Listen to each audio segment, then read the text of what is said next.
olen Timo Tuomisto, Ikaalisten seudun ajoneuvoharrastajien nykyinen puheenjohtaja. Asun tässä Ikaalisissa.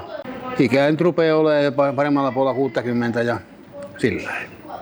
Mä oon ihan tässä samassa seurassa rahastonhoitajana ja olen synnynnäinen paikkakuntalainen ja pikkusen parempi vie toi ikä kuin tuolla Timolla.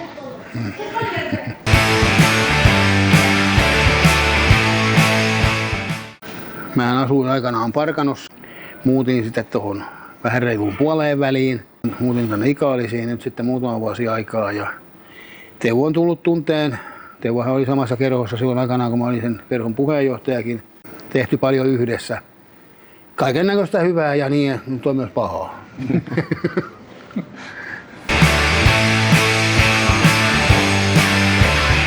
Paljon on tapahtumia tehty, jopa isojakin tapahtumia, joissa Teuvo on ollut suurena apuna, osaavana henkilönä ollut paikalla. Mä oon ollut sellainen suurin piirtein jokeri, joka juoksee joka suuntaan. Silloin kun Parkanossa touhuttiin, niin silloin tehtiin näitä samoja touhuja täälläkin ja Parkanossakin, molemmissa. Kyllä. Oltiin aika paljon tekemisissä hänen porukan kanssa, joka oli tästä Ikaalisista. Eipä niitä nyt montaa ollutkaan, ne mahtuu melkein yhden käden sormiin. Ne aktiiviset tekijät, jotka täällä oli, jotka myös Parkanossa kävi tekemässä tapahtumia. Mutta tietysti nythän tämä homma on vähän kasvanut meillä, eli on tehty tapahtumia tänä vuonna jo useita. Sieltä helmikuusta lähtien, vaikkei meillä vielä omaa kerhoa ollut, niin me tehtiin tämmöinen talvisvappi. Sitten meillä oli talviajo, suoritettiin siinä, kierrettiin vähän Kyrösjärveä siinä ja sitten on näitä kaikennäköisiä kissaristiäisiä ollut tässä nyt sitten vaikka kuinka paljon ja enemmän tarvittaisiin aktiivijäseniä tähän hommaan, tarttuun pikkusen töihin. Talkoolaisia, nimenomaan käsiä tarvittaisiin.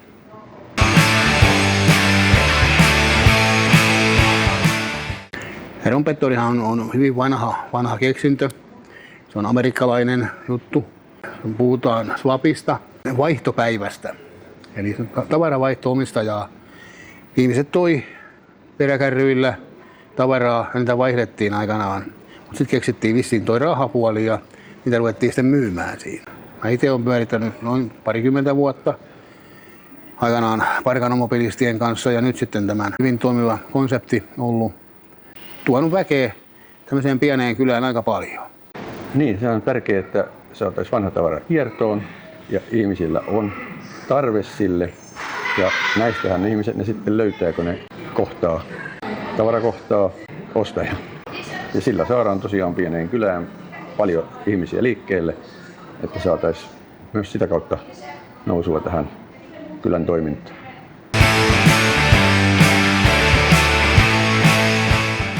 Mä voin sen verran taustaa kertoa, että mähän olin tosiaan 8 vuotta Parkanon seudun mobilistien puheenjohtajana ja sen jälkeen myös oli hallituksessa useampana vuotena. Ja se tuli aina vaan vaikeammaksi täällä päin tekeminen. Me ei saatu pohjakassoja, tehtiin hyviä tapahtumia täällä. Sitten se oli yksi kaunis päivä, se oli 4.3., kun me saatiin viralliset paperit PRH:sta menee läpitte. Ja samana päivänä minä erosin Parkanon seudun mobilisteista, hallituksesta ja kaikista tehtävistä, mitä mulla oli siellä. Paitsi sitten, mikä nyt ei kuulu parkanolaisille, vaan se, että mä olen museotarkastajana ja jatkan edelleenkin museotarkastajana. Tämä meidän porukka oli sanotaan yhden käden sormin suurin piirtein saa laskea, montako aktiivia meillä oli siinä alusvaiheessa. Ja saatiin just nippanappa hallitus kasaan sillä porukalla. Jopa niin tiukalle se meni, että ensimmäistä tapahtumaa varten meidän piti jokaisen maksaa jäsenmaksu, että saatiin pohjakassa aikaiseksi. Eli ihan tyhjästä lähdettiin. Silloin aikanaan, kun tämä perustettiin, mulla oli sellainen pieni tavoite, että meillä olisi vuoden loppuun mennessä 100 jäsentä ja 10 000 tilillä rahaa. No meillä on nyt kohta 100 jäsentä jo, mutta rahaa ei ole vielä niin paljon. Mä nyt kuulun toistaiseksi ja siitä en tiedä, kun kauan kuulun Parkanoon, että yritetään kuitenkin pitää yhteishenkeä. Tietysti se on suurin syy on tuo etäisyys. Se on tuo nafti 40 kilometriä kuitenkin, kun sitä Teressun takaisin, niin se on jonkinmoinen kustannuserä kanssa tämän päivän polttoainehinnoilla. Ja kun ei se ihan riittänyt, että sä kävit yhtä tapahtumaa varten kerran vaan Parkanossa, vaan sä kävit se useamman kerran, niin ne tulee niin kuin hintoihinsa. Ja tietysti ymmärrän, että miksei pojilla into riittänyt tänne, koska matka on niin pitkä. Ja mä näen nyt kuitenkin tällä väkimäärällä, mitä meille on liittynyt tähän porukkaan mukaan, niin tällä oli kyllä tarve. Ja niin kuin meidän toi SAHK-puheenjohtajakin sanoi sitä, että tehtiin ihan oikea ratkaisu.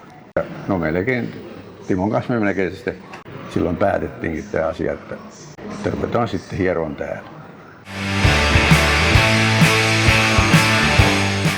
Vanhojen tavaroiden, esimerkiksi auton osien, varaosien, mopon, moottoripyörän, traktorin, vaikka polkupyörän varaosien tämmöinen niin kuin myyntipaikka. Tavara kiertää. Toisella on jäänyt, esimerkiksi niin kuin mullakin on jäänyt Volkkarin osia, jotain ylimääräisiä. Eipä ole enää kauhean paljon jäljellä, kun on rompettoreilla ollut ja myynyt niitä pois. Ja omaakin autooni löysin osia eri rompettoreilta. Niin kuin viime rompettorilla meilläkin oli yksi kaveri, joka etti soliferinsä moponsa umpioon ja sitten ei mistään saanut.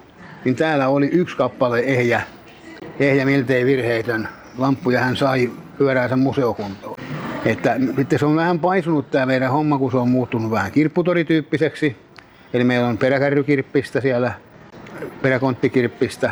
Sinne on tullut sitä arabiaa ja sitten on tullut kotimaista lasia ynnä muuta. Hilpettä. Taidetta on mennyt hyvinkin tuossa. Eli mä oon yksi sellainen myyjä, joka on täällä käynyt useamman kerran ja jotta taidetta menee todella hyvin.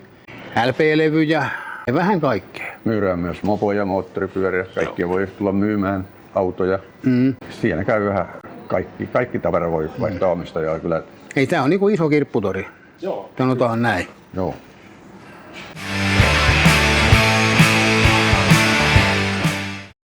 Se on tärkeä mun mielestä siinä hommassa, että kun sä jotakin oot mettästänyt, jotakin auton varaosaa esimerkiksi, tai mopon tai moottoripyörän, minkä tahansa varaosaa, ja sä löydät sen osan, niin se helpottaa sun työtäs. Totta kai tietysti kun sä oot sen osan löytänyt, se työmaa etenee pikkuhiljaa siinä, mutta välttämättä sit ei mistään tarvikeliikkeestä enää saa, kun ei niitä tehdä.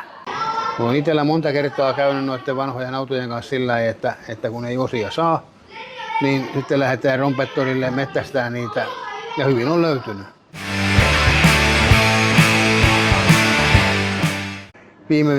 Viime tapahtumassa yksi kaveri haki soliferinsa umpioon, jota ei enää tehdä eikä mistään ole löytänyt, ei netistä eikä muualta, niin hän tuli tänne rompettorille ja sieltä löytyi miltei virheetön.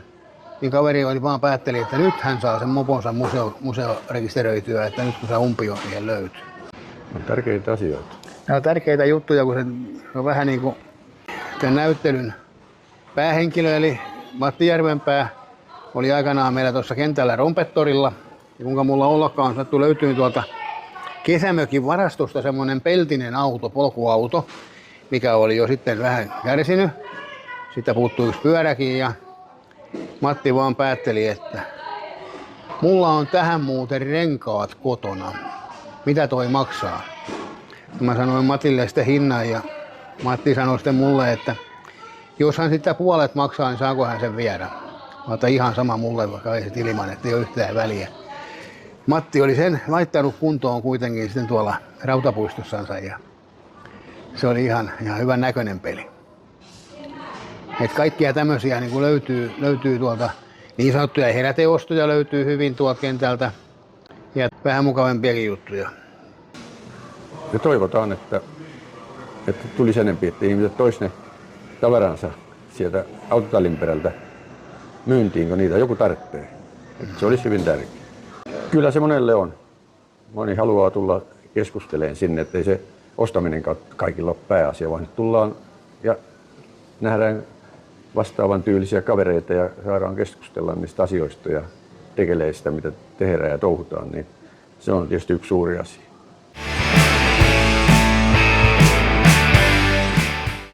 Etupäässä mä on niitä järjestämässä.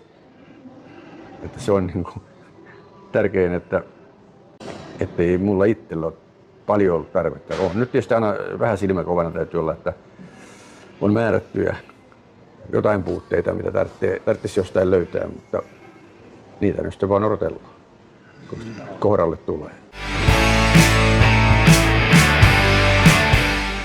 Kyllä moni silloin, kun viimeksi oli, niin useampi sanoi, että pitäkää, että tänne tulee niin hyvin väkeä verrattuna moneen muihin paikkoihin.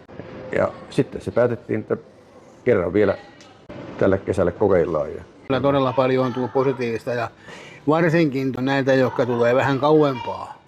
Moni on yllättynyt sitä väkimäärää kuitenkin, mitä täällä on ollut. Kyllä niin kuin nämä myyjät viimeiskin tuossa, niin esimerkiksi Raumalta oli tämmöinen nainen, joka oli myymässä tavaraa tuolla. Niin kehui, että hän on parhaiten käynyt kauppa kuin missään Rompettorilla muualla. Että järjestäkää nyt uudelleen. Sitten tämmöinen taidemyyjä, oliko se nyt Peräseinäjolta vai mistä se oli? Joo, myi tauluja tuolla kentällä ja sai kauppaa tosi hyvin. Hän oli todella tyytyväinen ja pyysi kanssa, että jos kerran vielä. Kyllä se vaikea ennustaa, mutta mitenkään niin kuin tässä on nähty, niin tämä tapahtuma on kasvanut koko ajan. Toivottavasti kasvaa edelleenkin. Kaikkihan ne tänne mahtuu. Nythän tulee olemaan sitten meidän sisärompettori täällä kompilla syksymällä.